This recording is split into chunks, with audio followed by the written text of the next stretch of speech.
Hello everyone, నేను doctor Sandhyadeepika Uruganti, consultant Fertiline fertility centre Secunderabad branch అండి. So నేను ఈరోజు మీతో గర్భకోశ ముఖద్వారానికి కుట్టు అంటే సర్వైకల్ ఎన్సర్క్లాజ్ దీని గురించి మాట్లాడతాను. అసలు సర్వైకల్ ఎన్సర్క్లాజ్ అనేది ఎందుకు చేస్తారు, ఎలా చేస్తారు, దానికి ప్రీ రిక్విజిట్స్ ఏంటి, దాని తర్వాత ఎలాంటి జాగ్రత్తలు తీసుకోవాలి, ఆ ప్రొసీజర్ ఏమైనా పెయిన్ఫుల్గా ఉంటుందా, ఇవన్నీ మీతో నేను డిస్కస్ చేస్తాను.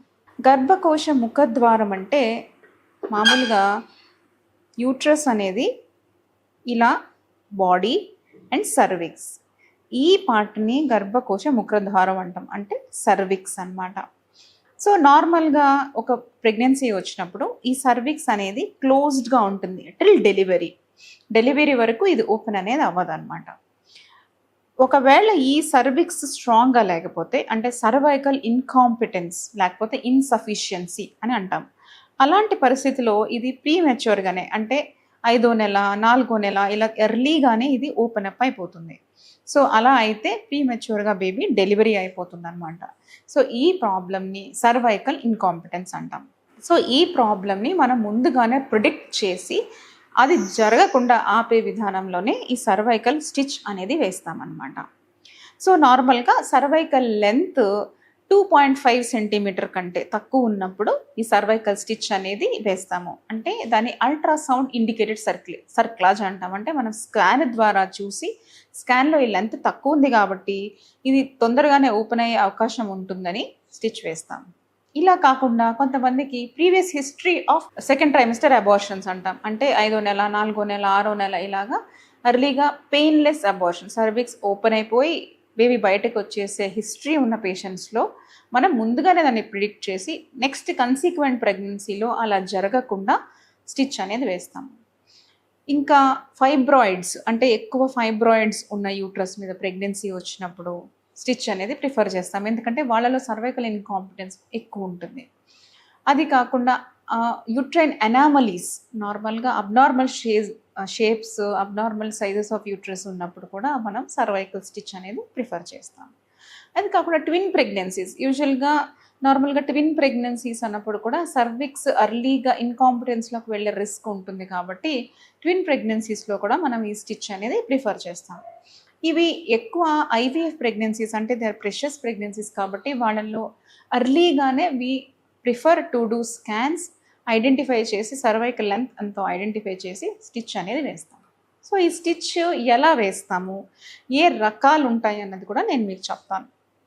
ఈ స్టిచ్ నార్మల్గా ఈ సర్విక్స్ ముఖద్వారంని ఇలా పర్స్ స్ట్రింగ్ సూచర్ అంటాం, అంటే పర్స్ స్ట్రింగ్ని టైట్ చేస్తాం కదా, పర్స్ని టైట్ చేస్తాం ఇలా థ్రెడ్స్ తోటి, అలాగా ఈ 4 సైడ్స్లో సూది అనేది పంపించి ఒక సూచర్ మెటీరియల్ని పుల్ చేసి దీన్ని ఇలా టైట్ చేస్తామన్నమాట. నార్మల్గా రెగ్యులర్గా వేసే సూచర్ని మనం మెక్డొనాల్డ్ స్టిచ్ అంటాం, which is very commonly used, అందరికీ వేస్తాం అది. ఇంకొక సెకండ్ టైప్ ఆఫ్ స్టిచ్ అనేది శిరోద్కర్ స్టిచ్ అనమాట. అందులో ఏంటి, మనం ఇలాగ థ్రెడ్ వాడము, దాంట్లో టేప్ వాడతాం, మెర్సెయిన్ టేప్ అంటాం. ఆ టేప్ అనేది వాడి స్టిచ్ అనేది వేస్తాం.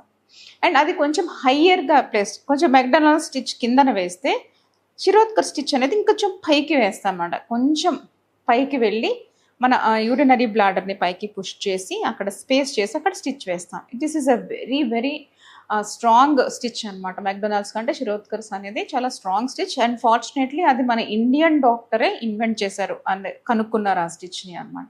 సో ఈ స్టిచ్ మామూలుగా జనరల్ అనెస్థీషియాలో వేస్తాము, పేషెంట్ సెడేటెడ్గా ఉంటారు.